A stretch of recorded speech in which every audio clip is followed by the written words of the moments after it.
Hey! Hi there. It's Plugged On. Tyler, Sam, Keith, Frank. Oi, oi. Looking mighty orange today. My wrinkly ass orange shirt, yeah. Yeah.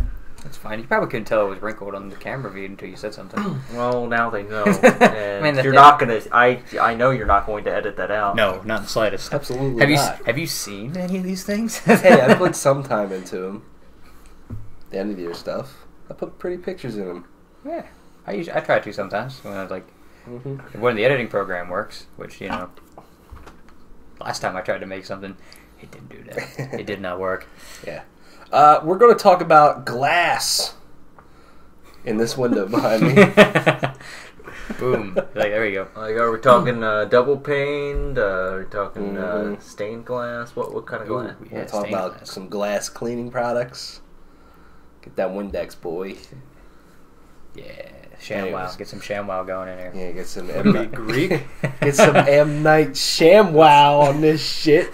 You know what I mean? All right. That was a good one. I'll give you that one. Yeah, we're going to talk about glass. That was a reference to a movie. I'm not being racist about the Greek thing. I picked up on it. Yeah. I got you. In case anyone hasn't.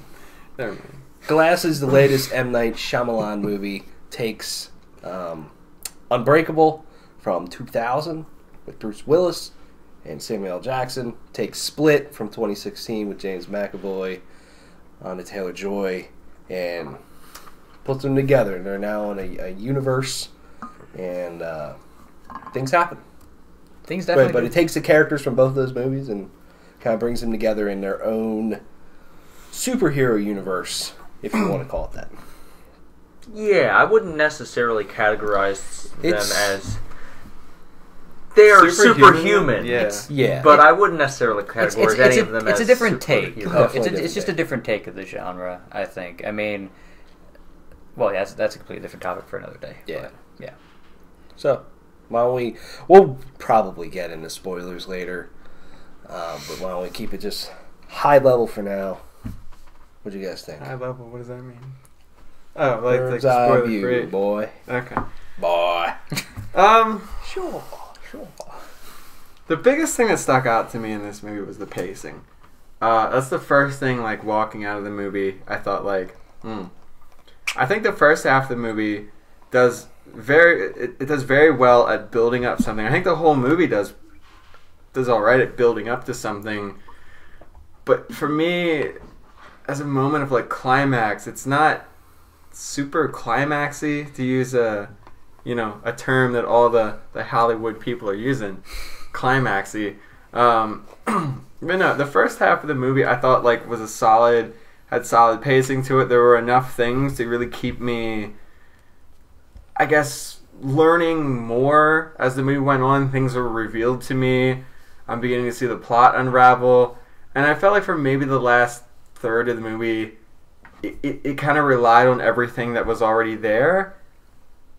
And just, I didn't feel like there was that much coming at me. I felt like the pacing was a bit off, but in terms of the performances, I thought all the performances were very, very good in this movie. I think James McAvoy was really good. I mean, he's really good in a lot of things.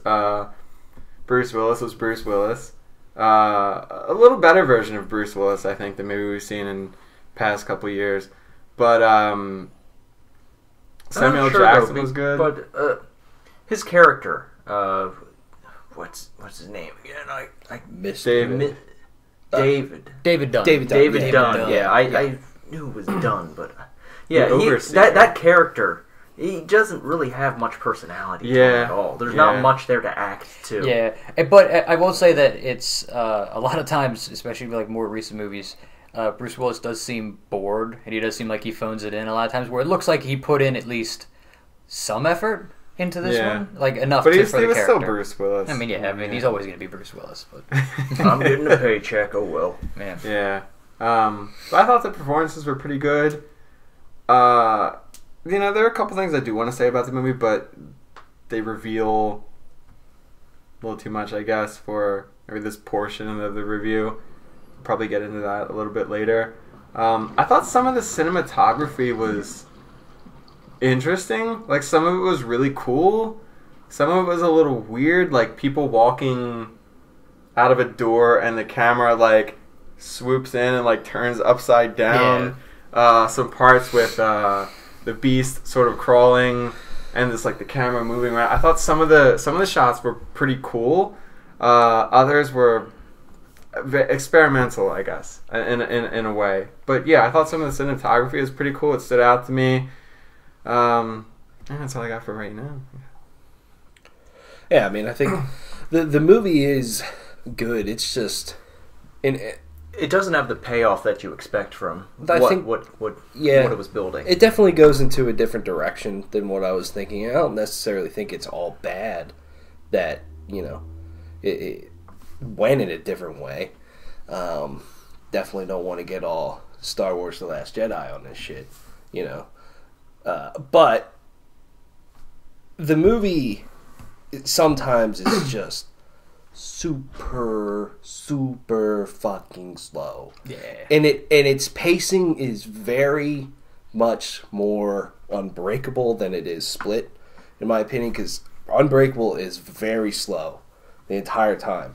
That's not necessarily a bad thing all the time, but there was some parts in the middle where I was like, holy shit, this is really just kind of crawling along. And it was, the build-up was very cool to them all three of them finally climax coming together. Yeah, in a way. Yeah. In that was very nice to see that stuff, but the performances were super well done. I mean, James McAvoy obviously steals the show. Just being able to switch to all these different characters on the fly like that, I'm sure that's not an easy thing to do. My one thing is that at times there was so much of that there was almost too much of that. Like in Split there was 8 personalities, and in here there are different ones. You mentioned about the stress of the situation he's put in the middle of the movie. That could factor into that for sure, but it's just, and especially at the end, which maybe we'll get to in a spoiler, like it's just a little bit too much of it at times. I was like, okay, you're just dragging this out to drag this out, and to have him go through all the personalities because that's what's exciting. It's not a bad thing. Like they're fascinating to watch, and James McAvoy is an incredible actor. I just think for some of the situations they were in, I think less would have been more. But otherwise, I mean, it is a fine movie for sure. I think it's just my expectations were a little bit higher than where it ultimately delivered for me. Yeah, I mean, this movie is definitely more so an Unbreakable sequel than it is a sequel to Split, which I think it, in some ways, works well for this movie, and I think it sort of hampers it in other ways. Like, the pacing and the tone is very much Unbreakable. And whereas I think it works in Unbreakable because Unbreakable is a very personal tale about almost like self-acceptance in a lot of ways. And and it's very much a small scale. Once you throw the idea of building a universe in, it kind of does have to sort of have a much bigger resolution, in which this movie... I got to give the movie props. I mean, the whole thing with this universe is trying to keep everything as grounded in realism as possible. I mean, like if you look up stuff on DID, dissociative identity disorder, like some of it is a little bit more on the side of fantasy, but some of the stuff that they talk about is true. Mm-hmm. Like in the one identity of Kevin's where he needs an insulin shot and he's the only one that needs it. That's something that can actually happen in real life. So that's like, the concept of superheroes and superpowered individuals in real life is cool, but I think movie is kind of hampered by that a little bit. And I think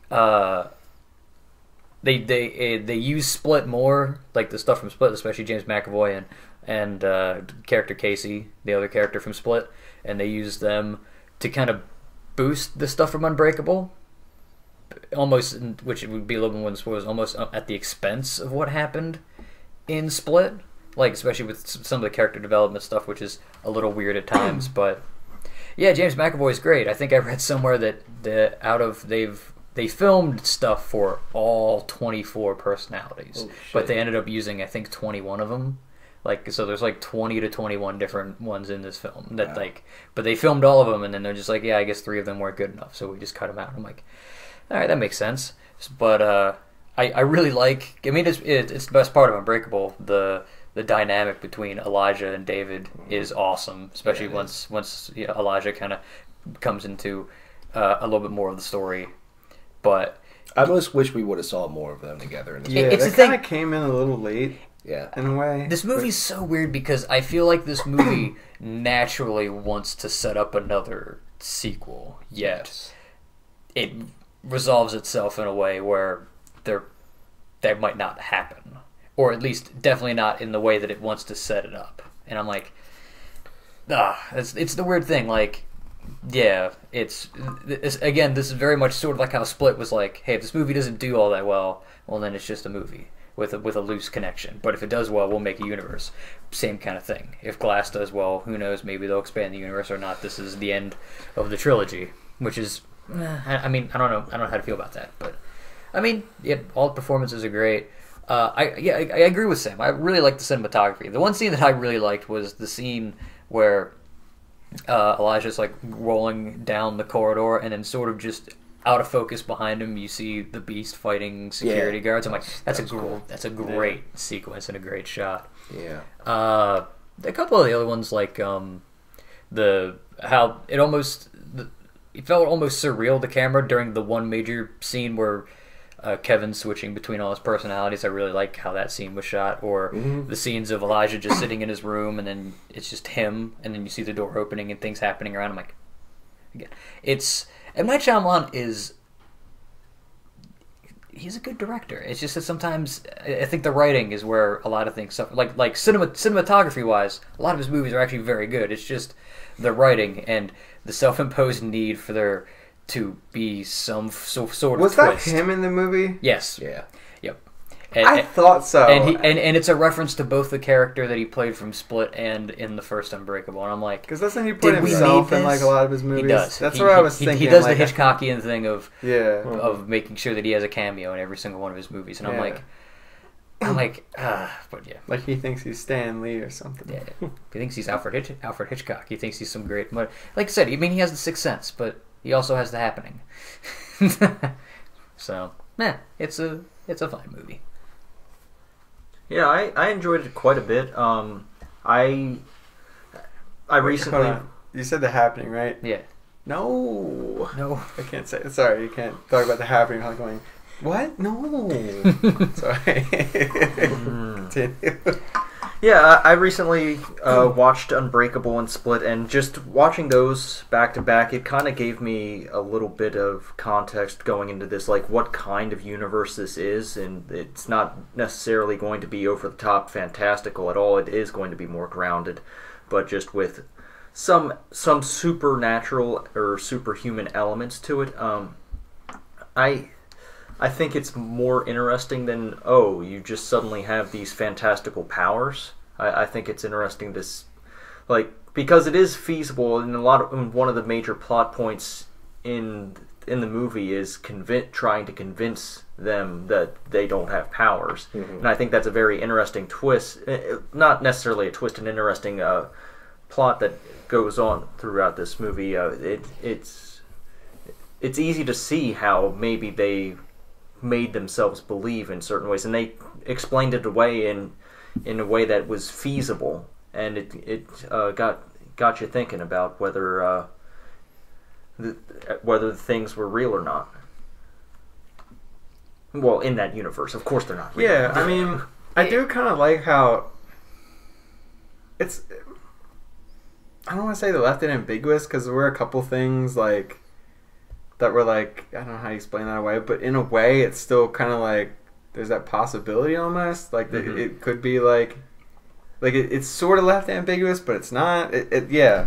And the way it's like, and I'm not sure, we can probably get into this, it's spoilers, just the way that it affects those characters. Mm-hmm.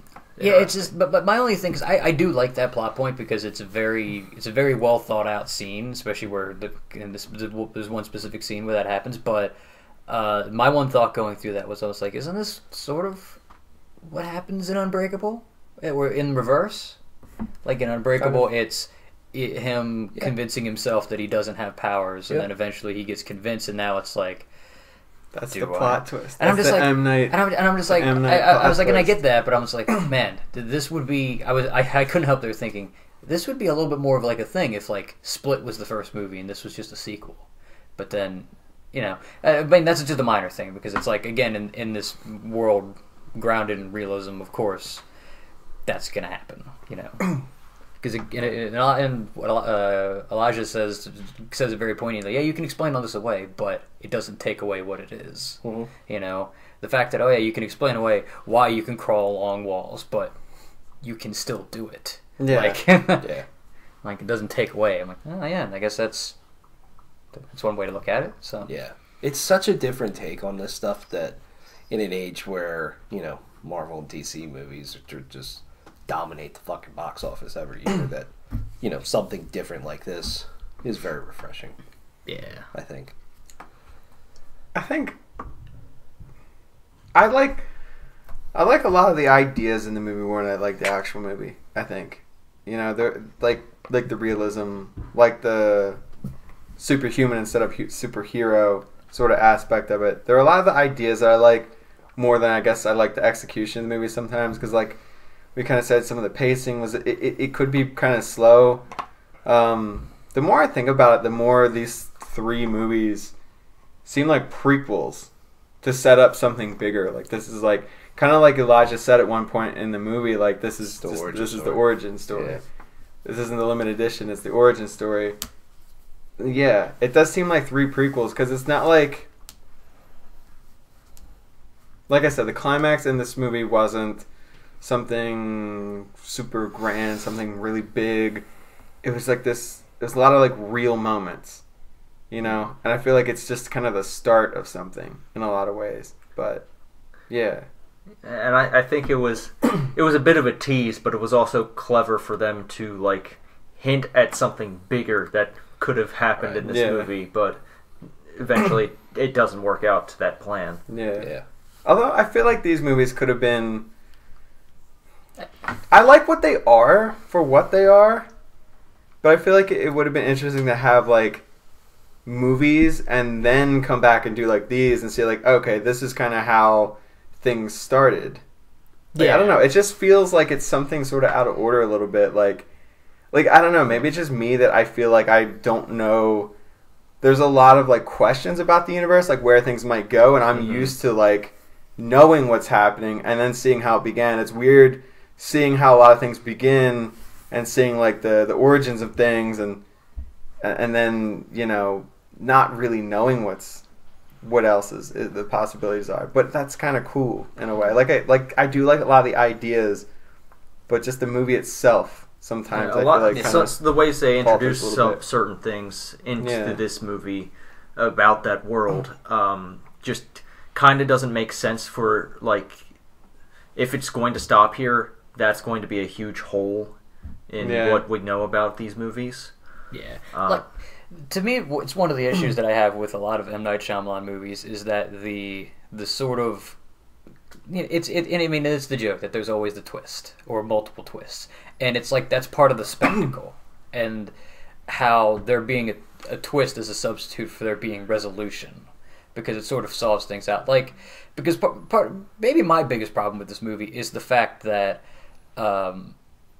it ends sort of very much in the same way as like Unbreakable, where Unbreakable doesn't end in this big thing. It just ends with David rescuing a family who's like been abducted. Like, I mean, you don't have to go big, but like there could have been like some sort of massive, like not a massive fight, but like a public fight between the like some kind of bookend to it, where I feel like, okay, this sort of completes this movie, and then it still ends the way it does, because it would still work, but like just earn it a bit more. I guess the public fight though is what Elijah ends up doing.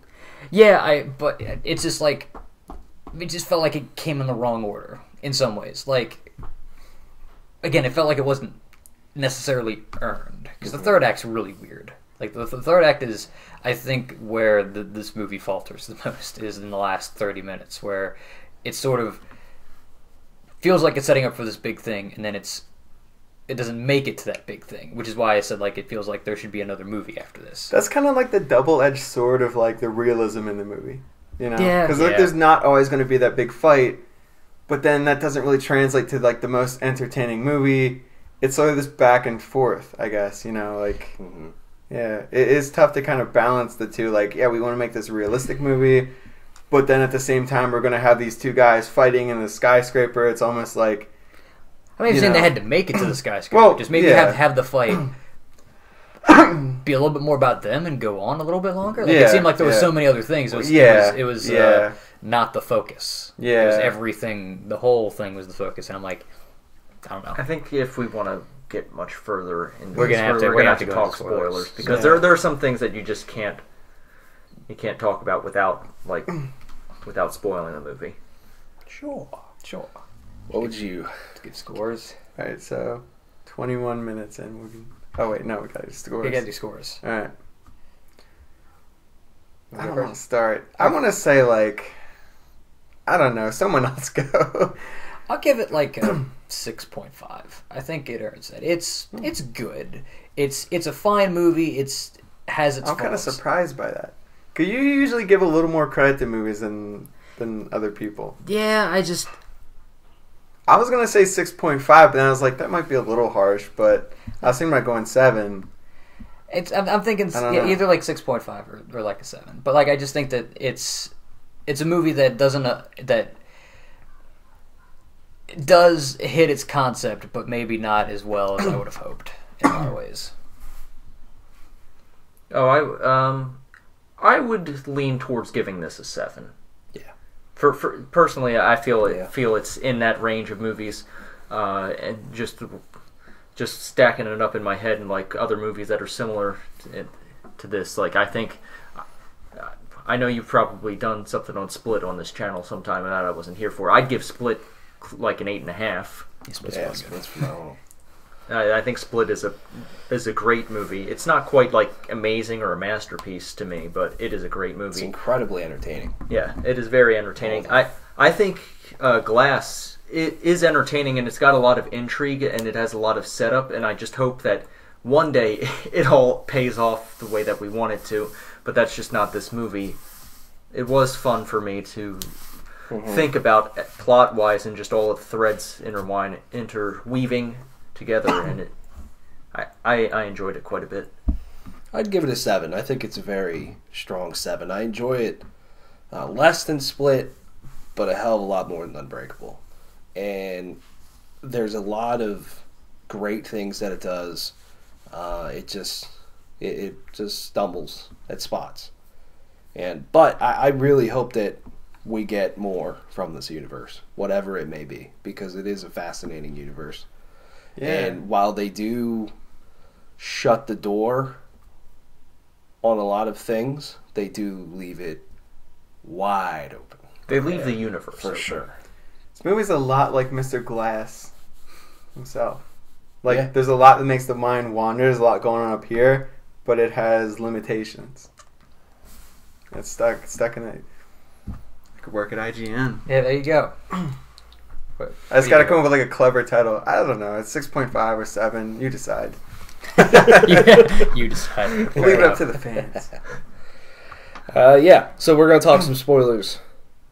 Go watch the movie before you continue. Yeah, because 24. you gotta see the whole thing. So you know. I almost said Bruce Willis is in 24, but that wasn't. No, that wasn't no, Bruce no, Willis. no. Nope. That's That was Bruce Willis Jr. That's Kiefer Bruce Sutherland. Willis Jr. That's right. But, Oh God! I haven't seen a movie, if you don't count Unbreakable, with Bruce Willis in it in a long time. yeah. You I just was- saw Glass. Well, you know, but if you take Guardians because of I Die just Hard? watched Unbreakable. I mean, Guardians I've of the seen Die Galaxy. He's Hard. not a Guardians of the Yeah, he is. Yes, he is.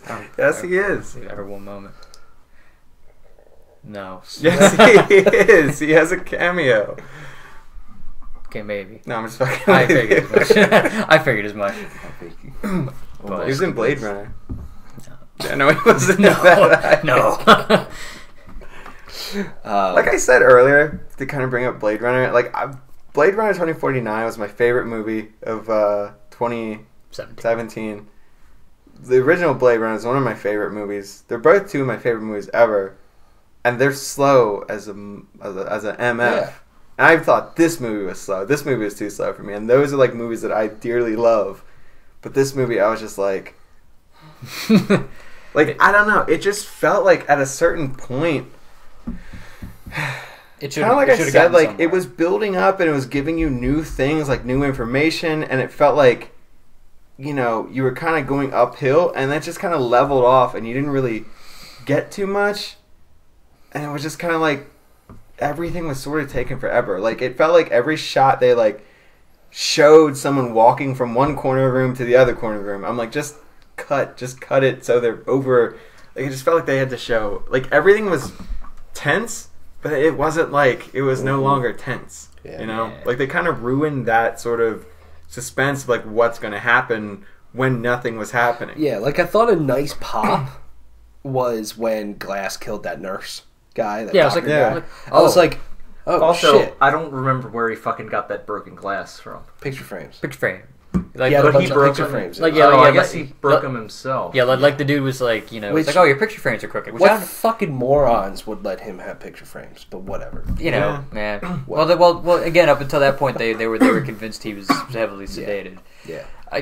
So So that's probably I thought one of the coolest parts of the movie. Yeah. It's just the whole master plan of Yeah. events leading from one thing to another with like him. that was a good pop, and seeing him starting to really pull things together was probably one of the better parts of the movie for sure. But there was times where I was literally like any given second I could have just fell asleep and been out the rest of the fucking movie. Yeah.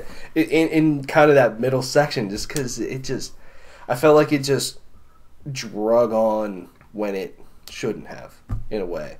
And I enjoy watching slow stuff. Like right now I'm watching The Handmaid's Tale. Slowest fucking show I've ever seen in my life. It takes for fucking ever for any conversation, anything to happen in that show. But it's the most gripping thing I've ever watched. You know? Like, there's nothing wrong with it being slow. It's just, at times, it needed that pop. You know? It is kind of like what it does in those slow moments. Like if there's really good writing, you're paying attention to it, like you're getting something out of it. But yeah, it's just kind of what it does when it's slow. Yeah. But yeah. Yeah, the second act is really weird. Yeah, I don't much care for a lot of the scenes of them basically interrogating the patients. I felt like that was some of the weaker parts of the movie because it didn't seem to add much to it. Up until the point where they gathered them all into a room. And I like that part. That was the one scene in all of that actually. Because that was seemed her, like it meant something. There was a bit like of tension of like what's going to happen, and that was her really trying. Sarah Paulson's character really trying to convince them that maybe they're not super. Yeah, In which it's like it's done in such a way where it's like, yeah maybe. Yeah. I mean, because technically, when you watch the first, like when she explains away David's like cognizant abilities, where you can like see what people did, she explains that way. It's like. Yeah, I mean, there's nothing necessarily in the first Unbreakable that's like outside of him miraculously not breaking a bone during the train wreck, where it's like there's really nothing that points to him necessarily having any sort of superpower. So it's like it could be true. And the same thing when they explain away the bars and to eating 2 shotgun blasts and Split. I'm like, and even for a second I was like, movie really thought this well out. I mean, maybe... Some of where that falls apart is where they try to explain away the climbing upside down on the ceiling. Yeah, okay, that's a little bit, but I was like... I was like... my brain immediately went, you're trying too hard to explain, to try to give me a reason to not believe this, so... But I was like, yeah, maybe. I mean, if it turned out to be that was the case... But in the context of the movie, inside, like, it was effective... to that character in which it caused some of the internal personalities to start to doubt and just caused a lot of confusion within Kevin. I don't know why they wheeled Mr. Glass in there if he was like heavily sedated Yeah, Like, what was the point of that? Because like, it's not like he's gonna respond. Because he would have been awake and he would have like talked. Like that would have been a lot more interesting. It's mostly that she can talk at him. Yeah, I guess. I mean that's basically what she did the whole time. She talked at them. I think that was the first time they revealed to David Dunn that Mr. Glass was in that facility.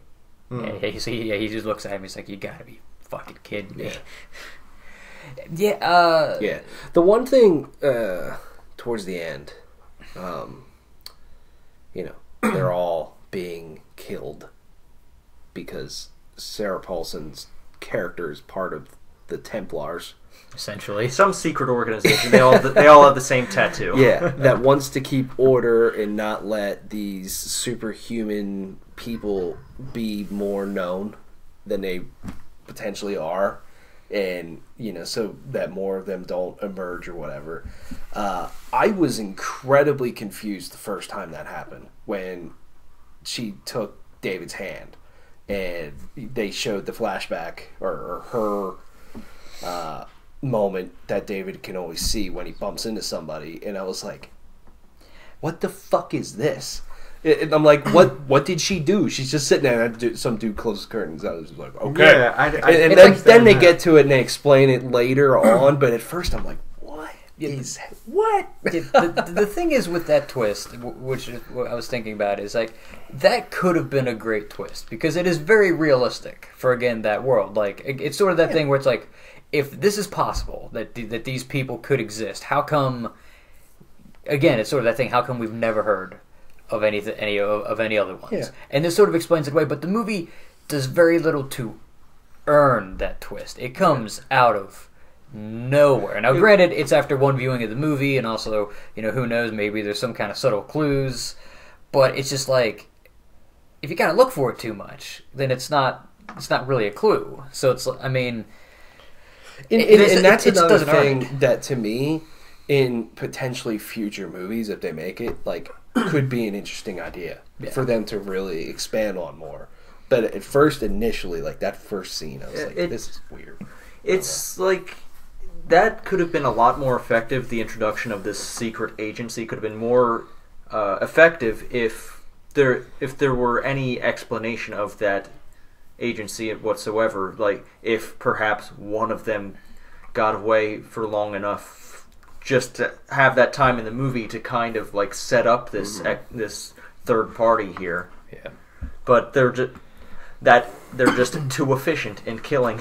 Again, they could have easily done it because I mean the one thing that I am like sort of like bummed is like never gonna get like a Split sequel because I mean like we said they all die. Yeah. All three. So that sort of thing where the movie feels like it wants to set up like the next like this isn't the third movie in a trilogy. It's Split was like a detour. This is the second movie, and then it seemed like boom, it's setting up the third movie. And then it also feels like what you said, boom, like this is the prequel, and like from here is where it really goes. Not ending here or whatever. By killing them, that's one way it feels as well. And I really hated how they killed off everyone. I mean, except for Mr. Glass, which is kind of like, he gets his Beast. He took a couple punches, and it's like, okay, I sort of get that. Probably ribs went into his internal organs. Then, even David, I get a bit because it's like that makes sense because at least in the context of the world, that's the only way you're going to do it. Yeah, but still, it was just kind of like he got thrown into a big thing, and then he just was like done. Yeah. Like he got thrown into a big thing of water. What? David Dunn. It was David Dunn. Like the Beast sort of threw him into this big tank. Water that tank. That was sort of. Oh no, that was where they were getting the water to pump. Yeah, and then he like broke out, and then they just drowned him. Like he didn't fight back or anything. It was kind of like a little anticlimactic, just how he went down, and then the Beast, like he got calmed down, went back to Kevin, and then shot him. It was just like a little anticlimactic in a way, almost. And then it's just like suddenly all three are dead. I'm just like. That's all right. It was sort of like, okay, that's. I mean, it felt like things were just sort of heating up, and then it's like, boom, all three are dead. Yeah, it's like kind of like what you were saying. If they would have had more time to set something up, like maybe Kevin gets away, you know, and then maybe they do something with him later. But like he's the one that escapes because you know he would be probably the one most likely to escape. Yeah, and people, no offense to like Bruce Willis or Samuel Jackson, James McAvoy I think had the best performance in this movie, and a lot of people would like to see his characters in a future sort of setting. But now it's just I feel like these three characters is going to be reference points for the future movies. Yeah, instead of actually being in them. If there are future movies. The only other major complaint that I have with this movie, which is I referenced earlier, is kind of how it is fast and loose with what happened in Split, especially considering like Casey and Kevin's relationship. Because like all of a sudden she's trying to save him, and it's like not like if they would have spent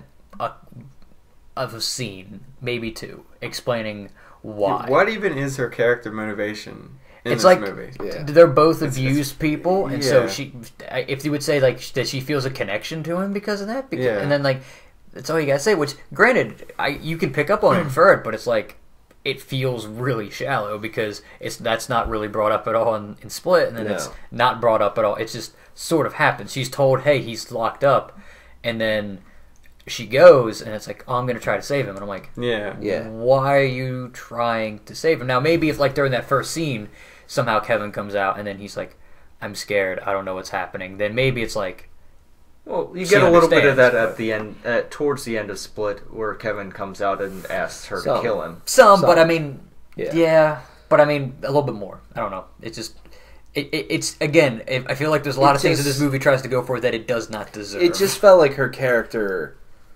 even with some of that stuff in Split, you know, she never got to the point of, I want to save this guy, or, you know, it's just like friends. But she was also like the one person in that movie who's kind of got him, who kind of understood him. But she had to get him in order to get the fuck out. Yeah, in a way. I don't know. It was weird. The thing is just weird. I don't know. Despite what happened in Split, it's just how they like jumped right into it in this movie. That's what I mean. It's like she went straight to him and was like, I don't know. I get maybe for people that didn't watch Split or something, they wouldn't. It wouldn't be an issue. But then I don't know if they really watched Glass if they haven't watched the other. And then also, but then if like you haven't seen Split, but then there's literally zero. There's like one line of explanation, in which even then that it's, hey, the dude who murdered your friends is locked up, and then now she's trying to save him. It's like that doesn't make sense. Were they her friends? I mean, that's subjective. But I mean, we're schoolmates. Maybe she wanted them to die. But like, I mean, some of the parallels between characters, because you know Casey and Kevin, which Kevin's initials are Casey, they're sort of the same character, just gone down different paths. Yeah, it's one of the things I noticed. Also, the same thing. Both. It's again. KWC. Maybe look at it. No, it's like look. Just take it. Yeah. Just trust me on this. Kevin Qualm. And then they couldn't pick like another name. And then also like weird. With like Elijah and Kevin, like, you know, Kevin Wondercrumb. I was like, come on. It's just a little like Tim and Eric-y almost. I don't know. With like Kevin, you know, his mind's broken, yet he's, you know, the strong one, and then Elijah's body's broken, yet his mind is like, I like the parallel. And of course the opposites of David and Elijah as well. Yeah, you know, there's so many. These are. The other one isn't. You know? I mean, granted, when you really look at it, these three characters are like in some ways perfect. Yeah, they're very perfect foils for each other. So it's like, for sure. Yeah, it's just kind of weird how in 3 movies. Each was about like 2 hours or so, right? So about 6 hours of movies. I mean, Bruce Willis wasn't in Split. James McAvoy wasn't in Unbreakable, but Bruce Willis was briefly in Split. He was in there for like 2 seconds. He says one line. But by the end of this movie, you don't. At least I didn't really care that Bruce Willis died. Like, it was like, okay, his character's kind of dead. I was like, oh, I wish they did a little bit better. And then it was like, I don't know. Just by the end, it's just, I feel like there was still a lot of room to work with these characters. Like, I wanted to care more that David died. I wanted to, like, see more of not just the Beast, but, like, since Kevin was sort of on his way back. Yeah, he was on his way back. I felt like there's a lot more there. And just, Mr. Glass kind of being... I wanted to see his plan through a little bit more. I mean, I get why he died. That was kind of the one that I was like, I understood the most. But I just felt like in 3 movies, I still wanted to see more. I'm just kind of like, what did they really do enough? Like, I don't know. I just felt like maybe they didn't do enough at some parts of the movie. Because there was like this big, like when the Beast or Kevin was dying and he was going through all of his personalities and it was supposed to be this moment. I didn't really feel anything. I felt like I don't know. It felt like there should have been a moment there, but I was just like, when did that happen? Almost. It feels like, again, like this is trying to be both like the second and third movie in a trilogy, which is like, again, because we're trying to get that twist. It's like the ending is a little jarring, just how quickly it comes, and it's like, and again, you feel that it's sort of like, I don't think it earns any of these these emotions it's trying to get me to feel. How about the battle at the end? What did you guys think of that? Like the fight? It was interesting. It was brief. Yeah. I felt like it was brief. Yeah. The one thing that I thought was just super, like kind of awkward is the first person camera views they tried to have between Bruce Willis and James McAvoy. And I think it was just awkward just because of their faces and how they were acting. Because, David's trying to choke out Looked like a the porno. Beast. And he's just like POV. yeah. And it like stays on his face like way too long. And then it goes to the other one. I'm like, that's weird. Also, I just can't, like, every time like James McAvoy's character would like scream and then truck somebody was just fucking hilarious. When he speared those 2 cops, I'm like, oh, this is incredible. So and then they had to have the one horror moment where the one cop tries to crawl out from behind the thing, and he pulls back, and I'm like, and some of the noises in the sound design from like, especially when he's squeezing someone. Like that first person view of him like sort of eating that guy a little bit. Yeah, I was like, oh god. And also the very first thing in this movie when those kids deck that random Chinese guy on the street, I was like, what the fuck? Yeah, there's Logan Paul for you. like, I didn't see this shit happen. They're just like, super punch, bitch! I was hoping we get a much better shot of those kids getting the shit kicked out of them, but yeah. You only really see one of them. Yeah. He just thrown gets, up he against just the gets wall. thrown Yeah. really hard against the wall.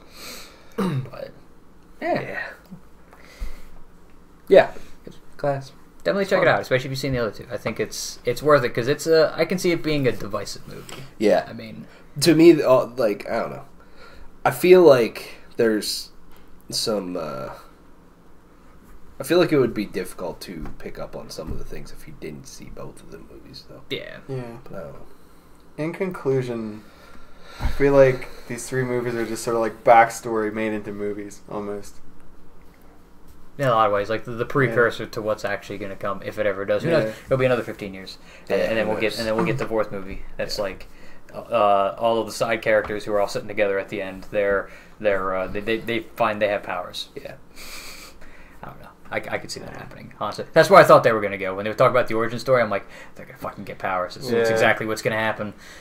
People are just going to magically start showing up, and I think this is the start of the infamous movies. Yeah. Hey. But all right. Let us know your thoughts on Glass. See ya. Bye.